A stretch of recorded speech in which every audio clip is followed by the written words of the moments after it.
Today to speak to somebody who really learned under really arguably some of the original masters of music. And, timing is everything in life. So as he continued to grow, wound up really at this sort of crossroads of a crossover of jazz and rock and soul in the late 60s, catapulting him into organ jazz, soul jazz, and with beautiful people like Charlie Erlin and Junior Cook and Trudy Pitts and so many people that I've chronicled on this show. Bob Devos, welcome to the Jake Feinberg Show. Thanks so much for having me on, Jake. It's an honor, man. I wanted you to talk about this cat. I have never uh, really heard his name, but I really would love you to paint the picture of your teacher, Mr. Cinderella. Oh, okay. Um, so I I was born in Patterson, New Jersey, and I grew up in a suburb of Patterson and took lessons at a local music store. Um, I remember I was 12. I had some friends that had a little garage band. And I said, "Wow, that looks like fun. I Hold want to on, do that." you're telling me there was a suburb of Patterson. I'm not. I mean, I love Jersey through and through. Patterson was hardcore town. What was the suburb? North Halden. Got it. Continue. And Patterson at the time was a really nice city. You know, it was a before shopping malls took over, and it was the shopping district for the area I lived in. My mother would take us to stores there, Woolworths and whatever. But then, as soon as the shopping malls opened, it just destroyed all the business there. Anyway, so I wanted to play guitar and I wanted an electric guitar. And there was a music store in the town and there was an electric guitar in the window. It was probably a really piece of junk. But I dragged my mother to the store and said, "I want that." Oh, and we went in the store, and fortunately, the owner of the store convinced us that I should get a rental guitar, take lessons, and see if I liked it. Yeah. So I did that, had the rental guitar for a few weeks, and then in the Patterson newspaper, there was a electric guitar for sale, and I bought it. So I was totally into it. You could see from my grades that my mother gave me my report cards just plummeted. Yeah, I mean, Not too bad, but you was could that was see that was that guitar in the window like a Dan Electro or something? it wasn't even that good. Oh my God. I It kind of was, wish it you wasn't started. Yeah. Oh, go ahead. it was completely unknown brand name. Um, and I bought a Gibson guitar, and so I had something good to play. And I would play along with my older brother's record collection. He had all these 45s of different R&B groups, Ray Charles. He had a BB King record. And I would play along with him and learn the guitar solos. And and my teacher at the store saw that I was improvising. and he started showing me some jazz chords, from the Mickey Baker book, if you're familiar with that. Sure. Yeah. And and they were very basic. But and then one day he said, "You should have a jazz guitar teacher." And all I could think of was, what's jazz? I don't know. So he gave me the number of Joe Cinderella. I called him and started taking lessons with him. Joe was at the time in the 1960s, he was doing a lot of studio work. He had played with he had done a Blue Note record with Gil Malay. Whoa. I Uh, mean, I'd never even heard of that cat. yeah, that's probably was the 1950s. And So it Joe was was like, he was a kind of Django Reinhardt inspired player. That Tal Farlow, and he started teaching me more things. But didn't I didn't really connect with the way his style of playing. And and I was doing gigs around. I was playing gigs actually in New York when I was in high school. what? Um, I want to stop you for a second here because we talked a little bit about this off air, but I mean, we're putting this around 1960-ish area, probably in early 60s, and um, mhm. Yeah. was so the term jazz was, I mean, it used to be jazz. I don't think it really started to become commodified on records until the 50s. So the question I have is, even though the Beatles hadn't plugged in or they were, in that range, there was still, would you say that the guitar was considered in some cases, like with Jimmy Raney or Tal Farlow, an acceptable lead instrument? Because the R&B that you were spinning, your brother's stuff, that was essentially saxophone lead instrument stuff. Correct me. I mean, so I mean, even Oh, though, yeah, he had the record Honky Tonk, yeah, Bill Doggett, Bill Doggett yeah, with the like Thornell guitar. Schwartz or something. Yeah, I don't No, know. no, no, no. Billy Butler. Billy, oh my God, tell me you and Butler were cooking the groove at Smalls, dude. And and I learned that solo Oh my God. because we were playing it in my first the band I was telling you about. I was playing a few weeks and I joined them. I knew enough. I knew how to play an E chord, so I could play in their band. And they played Honky Tonk. Um, they played another tune that I learned the solo of, Guitar Boogie Shuffle. It was like Earl Bostick, or who was that? Um, Jeez, Yeah, now I'll have to look that up. I forget the name of the group. I'll look it up. Go ahead. It was a Philadelphia group, and there was a real long guitar solo. Yeah, the Virtues. The Virtues, Yeah, correct. 1959. So my brother had that record, Oh, and I learned the guitar solo on that. And interestingly enough, one of my students a couple of years ago asked me, "Well, what were the first things you learned?" And I thought, well, geez, honky tonk,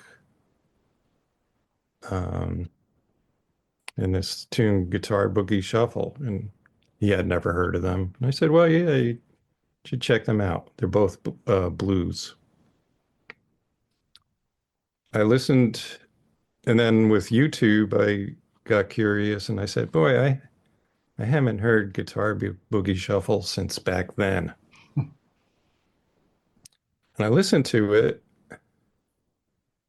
and the first line of the guitar solo was da da da da da da da da da da ya da da do do do you do da. I said, "That's the opening line of Charlie Parker's solo on Is It Now's the Time or one of his blues." Wow. Wow. I said, "Wait a minute." This was no ordinary guitar player. It turns out the guitarist was Jimmy Bruno's father. I caught Jimmy Bruno's father. Yeah. What was his name? Might have been, he might be a junior. I'm I not. cannot do this is so deep in the bag, man. Hmm. It was like some did you have I was curious about the So at that time, of course, they didn't put the name of Sidemen on the records, or of course, never. I didn't, Billy Butler's name wasn't on the record. There was another solo on Joey D's Peppermint Twist. That was Billy Butler. I learned that. My God, Butler. Dude, I mean, this that you're making my day. I mean, did you also? I mean, the other thing was that a little bit down the Jersey Turnpike was Brunswick. I mean, I think Vinnie Bell did a lot of work down there. Did you get off on those 45s? No, no, didn't interest me. Yeah, it was more I was so into R&B. I love James Brown.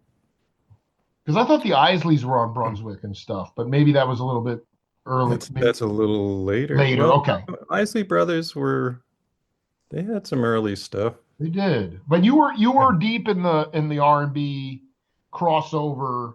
I mean, when you think about that, and also talk about these solos because obviously they were understandable to you at a relatively young age, but I also know they probably weren't stretching out that much. No, not a lot, but you had to have the feel and the time feel for it. And they were, improvising over blues. Peppermint Twist was a blues. They were all blues. Um, and then I got to when I got out of high school. Well, during high school, I was playing in a band that was playing a lot of James Brown music. And I started listening to that and really became a fan of that rhythm guitar, like especially Jimmy Nolan. Absolutely. I love that. And other rhythm guitarists, that came after that.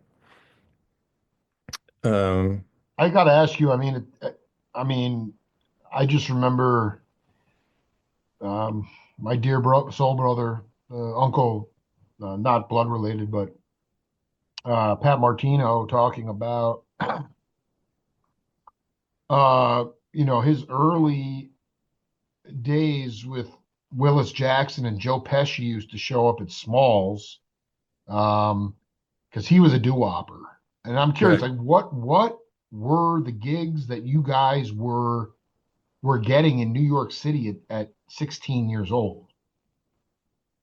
Um, well, this band that I told you about that we were playing James Brown. We would play, high school dances, some bars.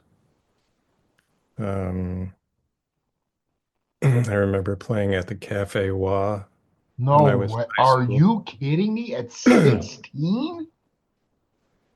And I remember I played there on the weekend, and on Monday morning, our homeroom teacher said, "Well, Did anybody do anything interesting this weekend? And she picked on me. And I said, well, yeah, I had a gig. I played a job in the village in Greenwich Village, I said, and nobody knew where that was. I That is one of the greatest stories I've ever heard in my. I mean, I've done 2,000 interviews. I cannot. This is the greatest. I mean, the lack of interconnection was so innocent. Were you taking? Were you guys driving in, or were you taking public transportation in?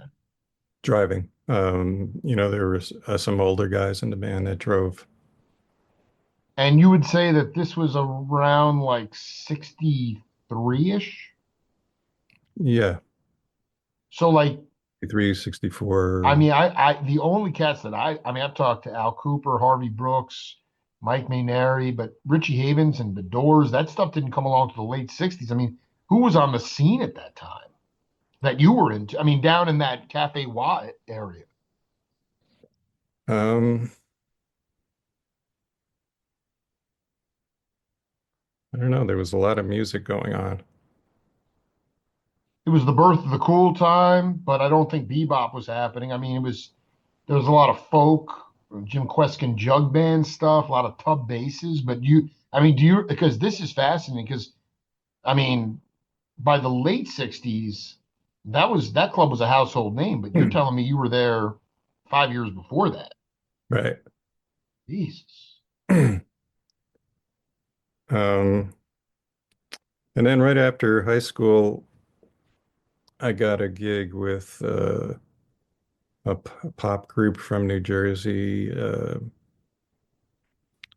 Frankie Valli and the Four Seasons. Oh my God. Uh, a, f- a guitar player who became kind of my mentor, Vinny Correo. Vinny Correa. Yeah, I kind of. Yeah, okay, so continue. He was in the band, or did you take over for him, or? Well, I had I had heard him play, and he was friends with Pat Martino. He had already played with Willis, Willis Jackson after Pat left, Jack McDuff after Pat left, Don Patterson. So he was already doing these gigs. And I heard him playing. I said, I want to play like that. Wow. Well, now I play like me. Well, no, I dig. So you joined. And anyway, Vinny was doing this gig with the Four Seasons for a couple years, and he left it and recommended me, and I started doing it, which was a professional working situation. I mean, they were touring and a lot and doing all college dates, so I was playing in front of a lot of people, thousands of people instead of, some bar. And Was it essentially like a uh, pretty stand formula trip kind of gig, though? I mean, you played the same songs the same way every night. pretty much, uh, And you were talking like the circuit would be like Temple and Drexel and Jersey and New Brunswick, or were you like going to like a girls? lot of places in the South. Really? um, Atlantic City. Um, The Jockey Club? I just mm, know that there's a and again, this is all in the yeah. milieu, but I just remember that at the time Charlie Erlin was playing saxophone, and him and Pat were best buddies in Philly, and they went up to the Jockey Club and saw Kenny Burrell and Jimmy Smith, and after that, Charlie got some banged up B3 and just started playing organ after that. Yeah, I wasn't, I didn't have any organ experience yet. Okay. But so at that time, somebody recommended me studying with the great guitarist Harry Leahy. You talk about him a little bit because I know Sandoli, but I don't know Leahy that well. And Harry was studying with Dennis Sandoli at the time. He had studied with Johnny Smith when he was in high school, when Johnny Smith was still living in New York. And he was just a fabulous guitarist and really generous teacher. I owe a lot to him. He played in Phil Wood's band. He's on the record live at the Showboat. Wow. Oh, and Uh, Phil did a live recording at the Showboat. the Showboat, and Oh my it was God. a club in New Orleans, I believe. Yeah, you're right. And So that I want to that be clear when record you talk won a about Grammy. generosity. This is important with Leahy. Like, did he did he tell you how to craft, or did he help you learn how to craft a solo with a beginning, a middle, and an end? What did generosity look like at that time from an elder to a student? That stuff came along with actual on the bandstand experience. Right. So, tell me about a specific generous thing that, because today that we have a supply and demand issue, there's not enough gigs to go around. Hmm. People hoard, not necessarily knowledge, but they hoard their gigs. They get Sure. very petty. Back then it was like music, the significance of live music was palpable. Nobody had air conditioning, so there was this idea of saying, hey, let's just share the knowledge. Can you give an example of what he did for you? Um, well, he taught me a lot about chords. He was a fabulous solo guitarist, as well as being, playing in a group and improvising. Um, so, because he studied with Johnny Smith, he knew a lot about that, and he got me to listen to the Johnny Smith record, "The Man with the Blue Guitar." It's all solo guitar. I mean, it's jazz guitar on the level of Andre Segovia. Um, and he also showed me what I would need to be able to, excuse me, I'm going to drink some water Sure. here. Showed me what I would need to know in order to study with Dennis Andoli. And after about, I don't know, maybe 6 months of studying with Harry, one lesson he said, I made an appointment with you for to study with Dennis next week. You're going with us. Oh my God, this is I so could have heavy, just man. I could have just continued studying with Harry, but he wanted to give me a push. Hmm. And what was, I mean, those guys were pioneers. Johnny Smith, obviously, Django. I mean, it goes back. Mhm. Sandoli? Was the what was the Harry obviously knew that he had taught you what he could, and you needed to get pushed out of your comfort zone. So what was the growing He could have experience? taught me a lot more, but he just thought that I would benefit from you know, this push, and I did. Can you go a little bit deeper on the push exactly? What I mean, because I mean Benson talked about it in Sindoli in our interview. Pat did, Hmm. and what did it mean? Did it mean going deep into the primordial gut, leaving your head, or maybe more like esoteric rather than technical or facility stuff? The idea of really just using your soul and physicality to generate sonically. Well, I mean, getting when I mentioned, getting pushed, it was, kind of like graduating high school. Okay, now you're going to go to college. I dig. It was things were Uh, going faster. Yeah. yeah, and with Dennis, um, I think the main thing I got from it was there was so much time that had to be put into learning the lesson that I was playing the guitar so much. I was still, doing my gig with the Four Seasons, whenever we would travel. Um, and just the guitar was in my hands all the time. Um, and there was a lot I learned harmonically. I also became friends with Pat Martino at that time. Oh, that's so beautiful, man. His spirit is here, right? He was my first interview back in 2011, man.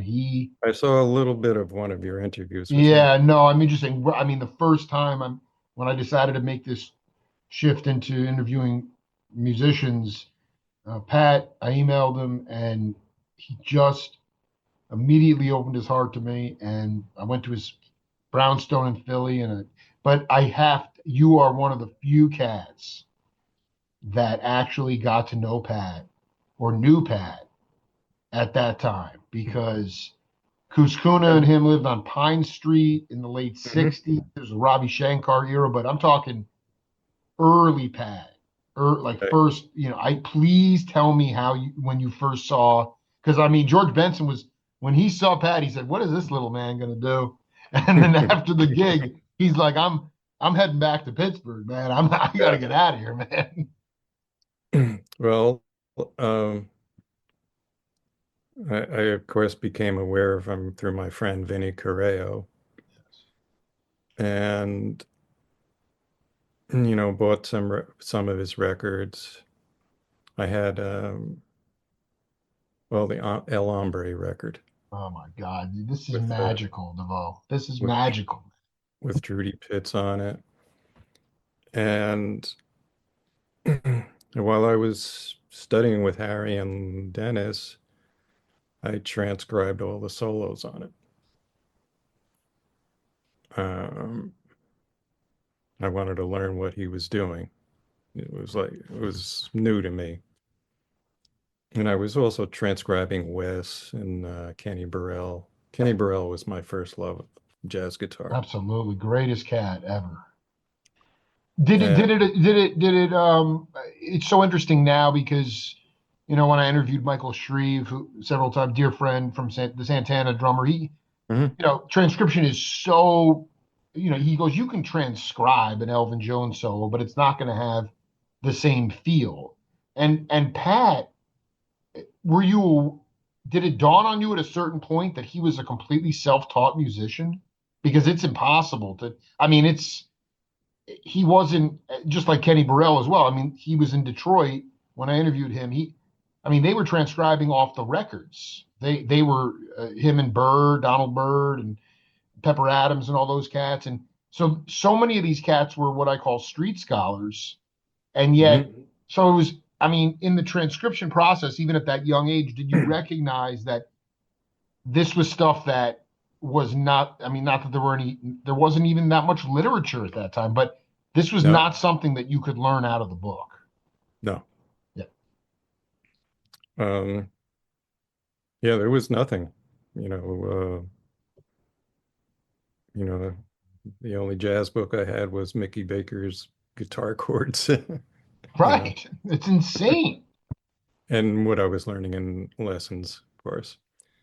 Um, so since I was from New Jersey, in Newark, New Jersey, there were a lot of clubs, um, Newark, East Orange, Montclair, that were all part of the Chitlin circuit.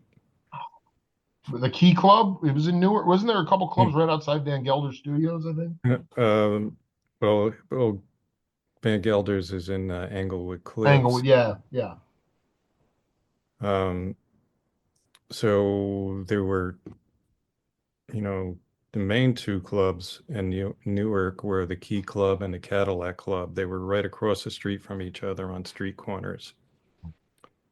And they always had the first organ group I heard there was Lonnie Smith before his doctorate. And Melvin Was it Lou, Sparks. Lou Donaldson with him, or who was with him? No, Lonnie was the leader. It was a trio with Melvin Sparks and God, Leo Morris, Idris Muhammad. Idris Muhammad. I cannot believe Bob Devos was seeing this in real time. Obviously, I mean, at 46, the renaissance in the 90s of quote unquote acid jazz. And just for the audience, I mean, Bob DeVoe is sitting there watching these cats, and then they're going to Prestige and cutting these records in the real time. I am so humbled right now because that music got me into helped me get into jazz and music like that. So, so I was able to go, hear music at those two clubs. Also, the Starrington House in Montclair. Well, yeah, yeah, I Uh, know that. I've heard of that. I would hear bands there. I heard Sonny Stitt with Don Patterson and Billy James there. Oh. Um, and then I heard Pat play with Gene Ludwig and Randy Gillespie at the Key Club. And this is after, I had been listening to El Hombre, and I was just completely floored.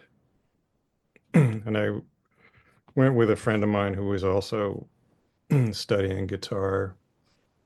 And we would talk to Pat on the breaks and then end up going to the diner with him and just letting him talk until 6 in the morning and dropping him off at his No, hotel. you the way you talk. I mean, I feel like I'm talking to.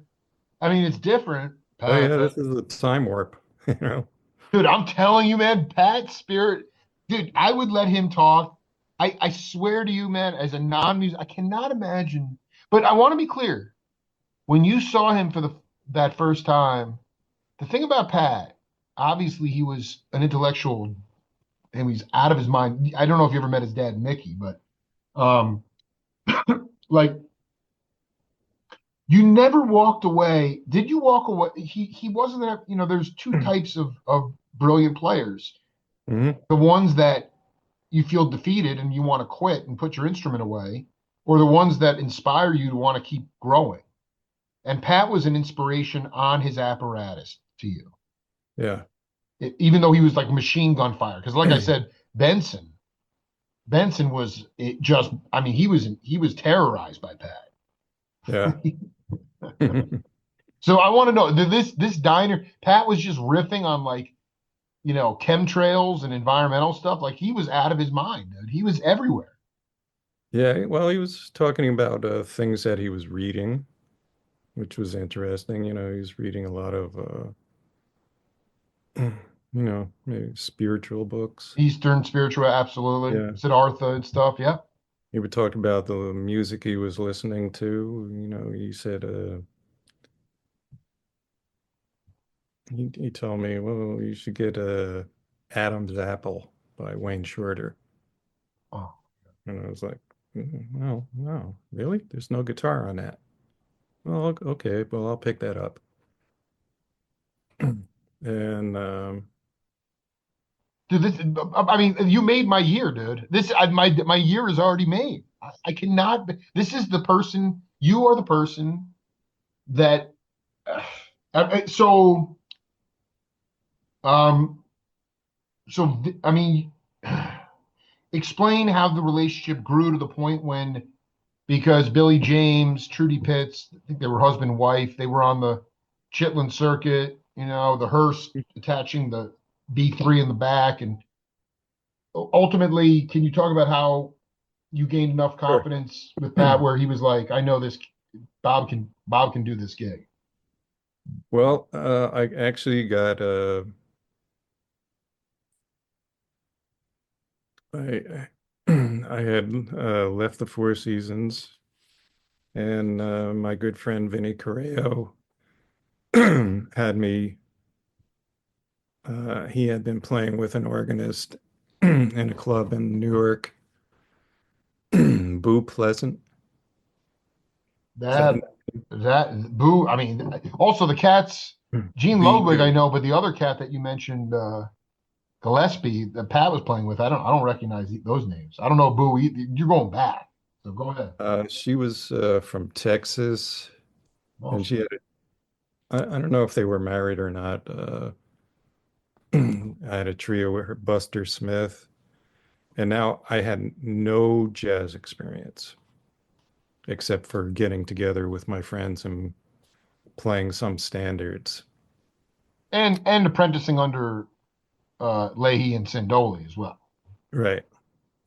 And so all of a sudden I was playing with her. I think her gig was 5 nights a week for a few weeks at a club in Newark. Um, and it was, all these clubs were mostly 6 nights a week in a matinee, same group. And then Vinny Correo told me, he said, Trudy Pitts is looking for a guitar player. She's auditioning people. You should go. I'm thinking Pat Martino had that gig. No way they're going to want me. But I went. So I went to her house in Philadelphia. Her husband, Bill Carney, played Bill drums, Carney, thank you, Bill Carney. Mr. C. And and she had already auditioned all the who Dennis Sandoli considered his best students. He didn't send me. I was not his best student. I was too new to him. She didn't like any of them. And and somehow they liked my feel, the fact that I could play the blues, that I had good ears, I could hear changes, Hmm. I could learn music fast, and I was young and I'd work cheap. That's important. Uh, I have to be honest. I mean, this is so beyond. They were living like in city proper. Was it like I sort of was it a house that where um they would have a lot of jam sessions, or I just remember she strikes me as somebody, and Mr. C. They strike me as sort of the Philadelphia version of C. Saint Studios. Not that it was a studio, but like Alan Toussaint, who had a woman upstairs cooking soul food, for George, all the meters and all that stuff. Was it like that kind of vibe, or it was just It was their family home. a dig? It wasn't really a place they had jam sessions. I mean, they may have. So when They Bob have. DeVoe, you must have just been like spinning when they were like, yeah, you got the gig. So, but it's totally. Please tell me about that first Chitlin Circuit tour. Did you go to the Pithod Club in Well, Rochester? Where'd you go? well, immediately, we played for a couple hours, and she said something like, "He'll do," and then handed me her music, her records, and said, "This is my music. We're playing at the Starrington House in 2 weeks. See you then." And I had to learn the music. And there were things that I hadn't played before. She had a tune in 7/4. She had a tune in 5/4. This was all new to me. Odd time signatures. Yeah, just a couple tunes like that. But there was a lot of music to learn. So I went home and I learned it. The first night of the gig at the Starrington House, we set up our stuff.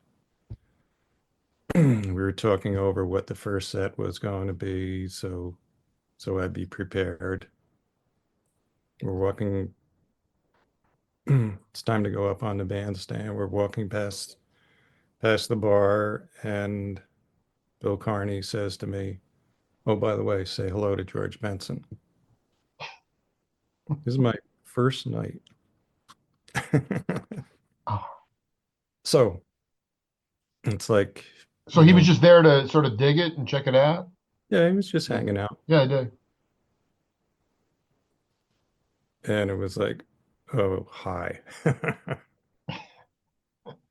And He, then, hmm. after the set, I went over and talked to him and I said, this was my first set, blah, blah, blah.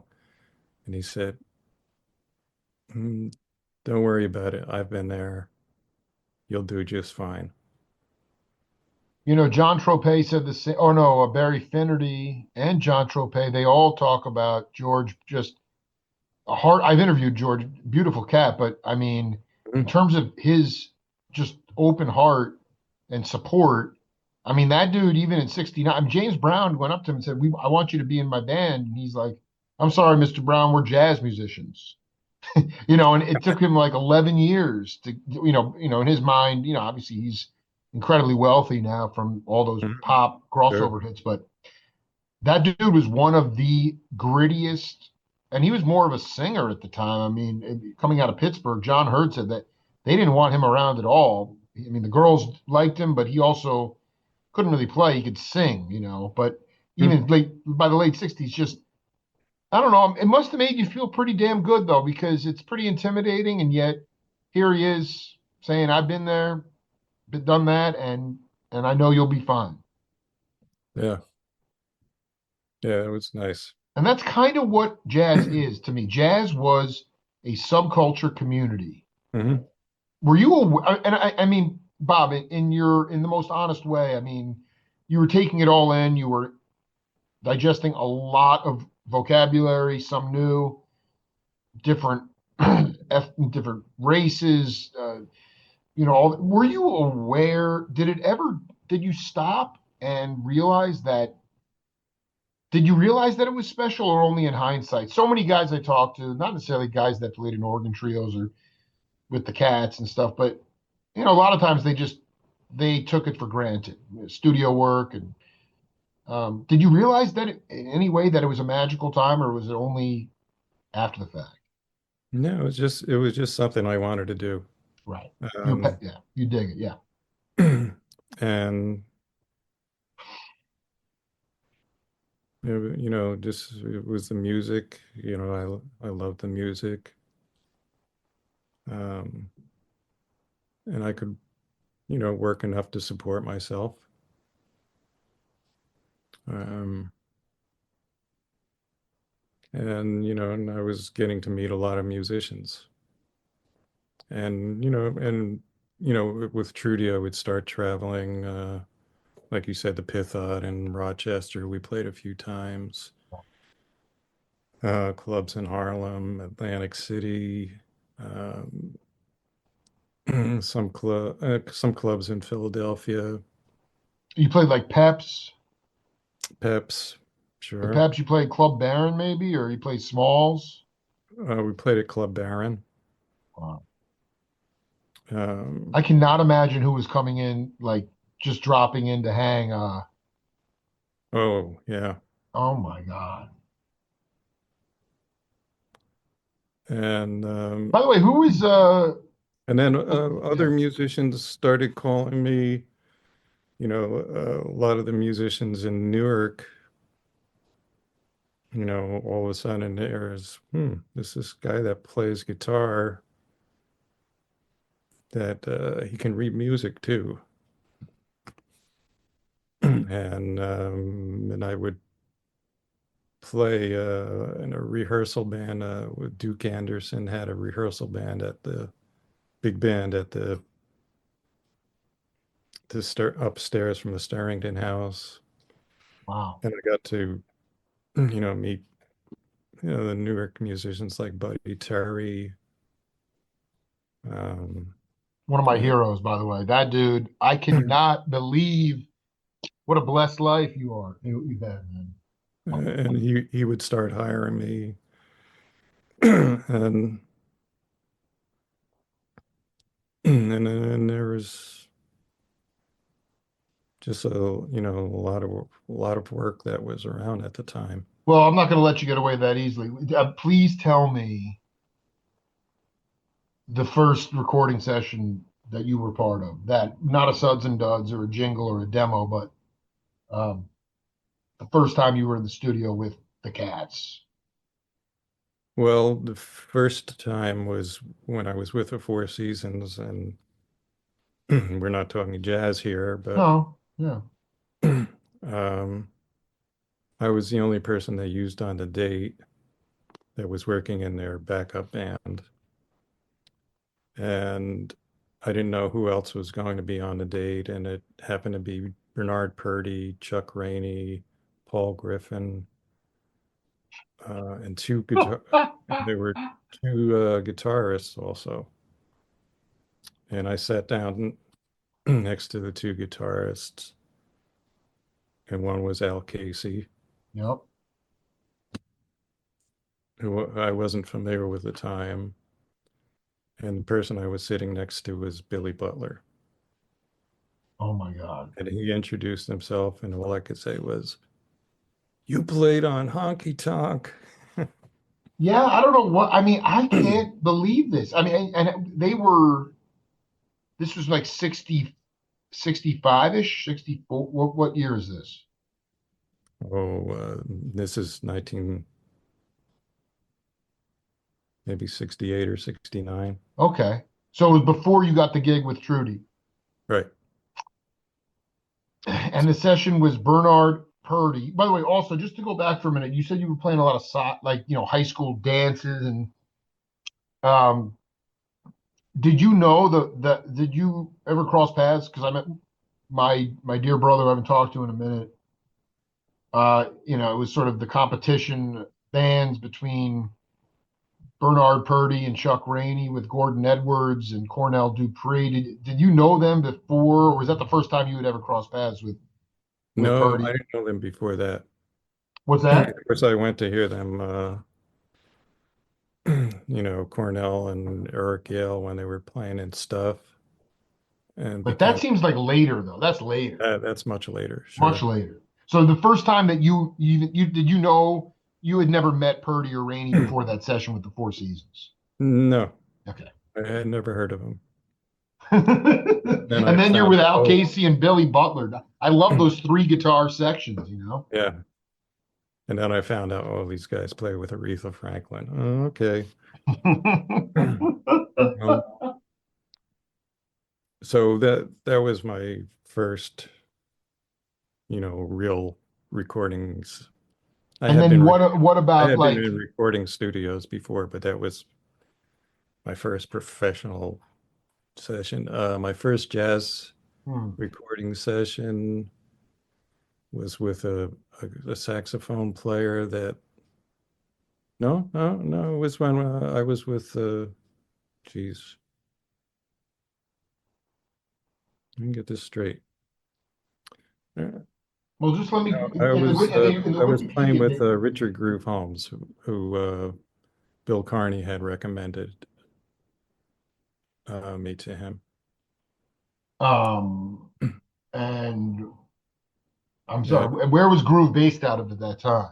he was living in Camden, New Jersey, and he had a gig at a club in Philadelphia. I think it was in Germantown. I'm not real good at the Philadelphia neighborhoods, but uh, it was a 5 night a week gig, and he was there for a year. That doesn't happen anymore. No. And So I um, worked that year with him for a while. For about a month of it, Sonny Stitt was a guest with us. It was I was playing guitar a lot, and well, I mean, this is really at the end of important. the year, Groove used me on a session for Muse Records. Yes, but It and I was my see it here with first all the time cast: at Buddy Caldwell, uh, Groove, Bob Porter, my dear brother, late producer. But that's 1980, well, late 70s. late 70. So the Four Seasons was 68-ish, and um, you're cooking. You basically played live with all these insane cats like Buddy Terry and Junior Cook. But did you find yourself like actually on a date in the early, like a jazz date in the early, in the 70s, 70? It says here, for what it's worth, on the Wikipedia page, it says Bob got a job with Trudy Pitts after it was vacated by Pat Martino and toured extensively. His recording career began with a 1970 music session. And then it said beginning in the late 70s, he was a member of bands with Jerry Nywood, Tio Macero, McGriff, and Charlie Erlin. So was there any recording done in that late 60s, early 70s period after the Frankie Valley? There were things, I recorded a few times with Trudy, but they never got picked up by a label. Wow. Prestige Records had already folded. Um, I did some recording with Jerry Nywood's band, but that didn't go anyplace. So I was recording, but the one with Groove was the first one that actually was on a jazz label, and I it was my did. first trip No, to so you would say that you were Elders. basically singing for your supper as um, a touring musician throughout most of the 70s. Yeah, and playing a lot of gigs at home. And so Um, back in Patterson, did you have your own, like when you were off the road with Trudy, or who else did you go on the road with, by the way? Did Junior take you on the road, or any of those no, cats? I only worked one night with Junior Cook with that was when I was uh, with Jimmy McGriff. So I actually that was just so. And actually, I started working with McGriff when I was living in Los Angeles with him and Hank Crawford. Oh my God. Yeah, okay. So I don't want to get too far out here. I, did you go on the road? I mean, when did Trudy kind of fell away from popularity of soul jazz did start to um, sort of dissipate a little bit. Where do you fit into the whole um, and I'm talking early Weather Report? I remember Mike Richmond saw them at the Gaslight, which was a poetry folk club. Hmm. Mahavishnu Orchestra was playing WBAI in New York. This is like early fusion, electric fusion, Return to Forever. Um, did you wind up in a fusion band after Trudy? I mean, were you into those kind? I mean, I actually went. Yeah, I was. Um, I mean, I bought the early fusion records, Tony Williams, Lifetime, Bitches Brew, um, Mahavishnu. I had heard John Abercrombie with Billy Cobham, and I became friends with him later. I want to be clear. You saw him in the Dreams band, or you saw him Billy with Cobham. no, yeah, Cobham with like Alex Blake on bass and the Hmm. Brecker brothers and Glenn Ferris and those cats. Right. Holy cow! Yeah, did you know that album Ego, Tony Williams with Ted Dunbar on it? Yes, I do. Yeah. So how would you describe that kind of guitar? How did that fit into your vocabulary, so to speak? And ultimately, were you in a group that was doing that your own kind of? Because you know, post Yeah, I was 70. in a local group that was, playing fusion tunes and trying to write them. Um, but so that was definitely an influence, you know, the whole electric scene. Absolutely. And um, in the 70s, after Trudy, did you wind up um, doing any more sort of, uh, did you the tour extent? I mean, I have to believe unless you were giving lessons because you weren't, a mainstay in the studios, you had to have been touring. Did you tour with other band leaders? I toured somewhat with Jerry Nightwood's Timepiece, which was a great band. Who was in that band? Dave Samuels, Oh, Rick yeah. Laird, Yeah. Ron Davis was the drummer, and before that, most of my jazz experience was playing groups, and there were a lot of Dave Samuels had a lot of tunes in there, and all of a sudden I'm playing tunes that had chord changes like C over G sharp. Mhm. You know, so I had so that all of a sudden I was learning, different harmonies and how to navigate those harmonies. I didn't go to I'm not sure if Dave went to Berkeley or New England Conservatory, but he knew all that stuff, and and that was a big change for me. Um, Did you, I mean, I'm also curious. I Doing mean, a just lot because of you were like a fanatical, you just wanted to play guitar, and like most cats, it was kind of the only thing you necessarily knew how to do or felt your purpose in life was. But did you actually go out? Were you hip to some of the loft scenes in New York? I remember when I interviewed Schofield, he was the Lower East Side. There was still a vibrant, wild, original music scene, even in the late 70s. Michael oh yeah, Howell, sure. where were you and did you go down to those? Were you checking out those loft scenes? Yeah, sure. Yeah, that was a big part of it. I was also doing a lot of studio work, whether it be jingles or pop record sessions. Um,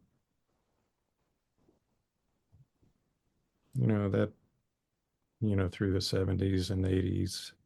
Please, I mean, please, because I mean, 1980 is, you know, the start of when your discography. I mean, the Four Seasons record doesn't even come up here. What were you like? Oh, I have no idea. I have no idea what the song was. It's okay. I'm curious about some memorable studio. What the studio sessions of the late '70s? Where were they in New York? I mean, what um, was there anything memorable about any of those sessions? Um, well, they were just, you go in and play and, hope you get hired again. Um, musically, not, I think more for the people I met, you know, um, meeting guitarists like Steve Kahn, Sure. who was, you know, an electric jazzer, which was what I was doing. Um, I met him on a date and he said, "Well, what are you doing?" And I said, "Well, I'm working with Richard Groove Holmes right now." Oh, and he was like, "Oh," that was interesting to him. If I told it to somebody else, they wouldn't have made an impression on it. No, I mean that's the point is that you've lived in this land of giants, and to most of the public in this country, they don't know who it is, and that's why I interviewed Peter Levin yesterday, Tony's brother, older brother, Mhm. Sure. and we just were talking about the mass exodus of all these cats, Johnny Griffin and Dolphy and Nathan Davis and Lester, all these cats that were just like, we're out, man. We're going to Europe. Like, not that there wasn't racism there, but they were treated like the true geniuses that they were, you know? Right. Yeah, sure. That subculture was that so like did you get all was it frustrating that you I don't want to say frustrating, but more to the point, did you just relish the fact when you would run into someone like Steve and the fact that you could like bond over these cats when most people wouldn't know didn't know what you were talking about or could care Oh, less? sure. Sure. Yeah, when you have somebody that's you have some common ground with,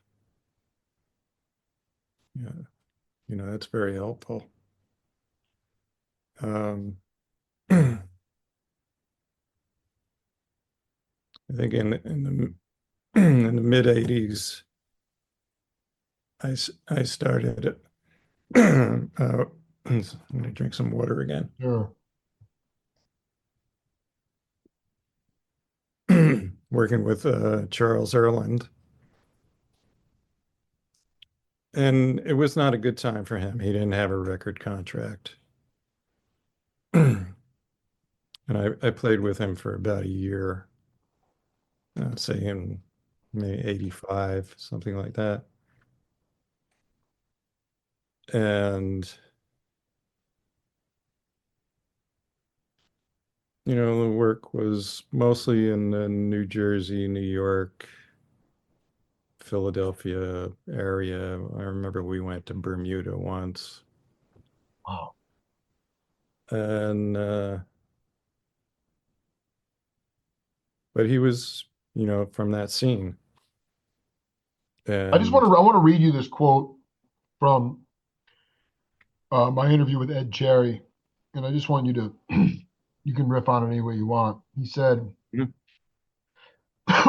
he goes, I moved to New York in late '77. When I came to New York, cats were writing their own music. It was acoustic based, but it had some funky bass lines. It was a mixture of styles, played on acoustic instruments, and it was great. The Mhm. jam sessions, they played tunes, but a lot of gigs you'd go out and they'd all play their individual stuff that had James Brown influences and Duke Ellington of Latin music. Smalls was still open, but a lot of places I went were downtown loft spaces. I remember going regularly to a place called Barber's on the Lower East Side, which was right up the street from where the Blue Note is now. Right. That was a serious hang, and a lot of our heroes would hang out there, like Blakey, Woody Shaw, Farrow. It was a Monday night scene, and all the young cats would go, and all the masters of the music were in the club and hanging. guys weren't really playing Charlie Parker tunes. They were writing their own music with different influences. Right. I mean, I don't know if I mean, you spent a lot of time with these guys on the road, so many masters, and the gig's only 2 hours, 3 hours, 4 hours a night. The rest of the time you're, with each other. You know, do you feel like, I mean, it's a whole ball of wax, but by the late 70s, synthesizers, you could bend notes and make them into sound like other instruments. The studio scene was becoming completely, you know, it was like drum. Harvey Mason had his own, sort of drum beats they'd plug in, and it became less human, totally non-human studio work. And obviously, this sort of synthetic layer of music came into the acoustic burn of jazz. And is that one reason you went out to LA? Was just because it was a very depressing, I mean, it got really depressing, especially uh, for the cats who were making hay in the like Groove Holmes and Erland in the 60s. I mean, Black Coffee came out in 69. That was being played on AM radio. I know you know that, Right. and then you get to the point now where it's like, oh, we can just get a synthesizer in here to make that sound, or uh, Yeah, you I know, think in the 80s, all the, all of a sudden people were recording things in their home studio, even you at know, that time, you really, could home do studios were really taking off then. where you could do one person could do everything. Um, drum machines, the downfall of pop music was started with the Lynn drum machine. Because it took the human pulse out of it. Sure. Sure. It was a machine. Right. Uh, It was quantized rhythm as opposed to making the rhythm round. I mean, that was we're going to have to do set two. We've already been cooking here for over an hour, but I wanted to end this set, Bob, with mhm. if you could just talk a little bit about, um, outside of like Chester Thompson from Tower of Power. Uh, it's kind of a misnomer. Most people play left-hand bass on the organ. To kick pedals is pretty intense to split your brain open like that. But Mhm. I know you played with those cats that were kicking pedals or using it for accent. I just wanted you to talk a little bit about how the bass notes were different, related to playing with a B3 and no electric bass, as opposed to just playing with a bass player.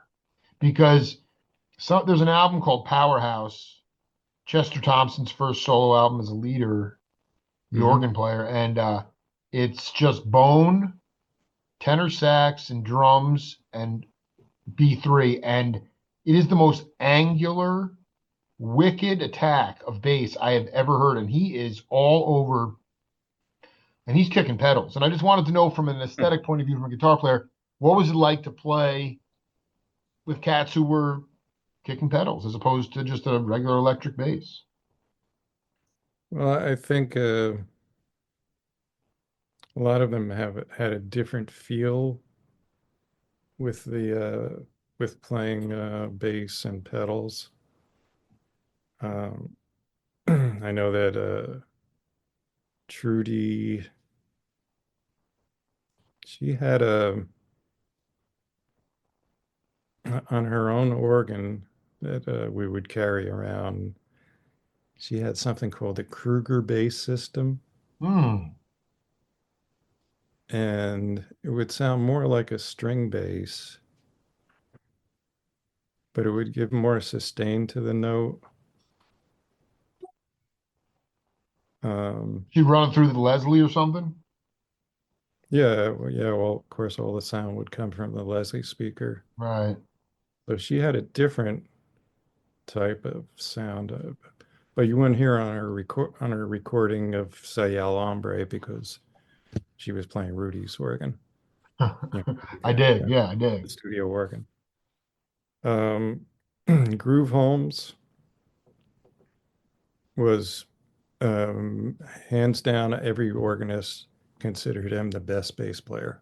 By far. My dear brother Lamont Arthur, who's your age, stalwart musician in this town, back when there was actually a touring circuit for jazz, used to go. He's a Hammond player, and he used to go see Groove at the Holiday Inn here in Tucson, and Groove would just look at him and just in his face just go at it. That dude was Mhm. out of control. I mean, there was that great double album from the Jazz Workshop where it was McGriff and Groove going at it together, double B3s, right? Right. It's insane, dude. So yeah, the time feel, the pulse, the dynamics. Yeah, Groove could, I mean, I thought of it as he could, play swing like Paul Chambers, and he could play funk like Chuck Rainey. He's had so much, foot and left hand control. Um, Now with Charles Erland, he had a different kind of sound. In fact, he he always talked about he thought of the organ as a typewriter. If you think of the sound that a manual typewriter makes, Sure. That's that was the interesting. kind of attack that he got. And if you think about it, it's, oh yeah, you can hear what he's saying. Um, Interestingly enough, Jack McDuff, Groove Holmes, and Jimmy McGriff were both bass players before they became organ players. Oh my God. Bob Devos going to Never Everland again, man. Are you And kidding me?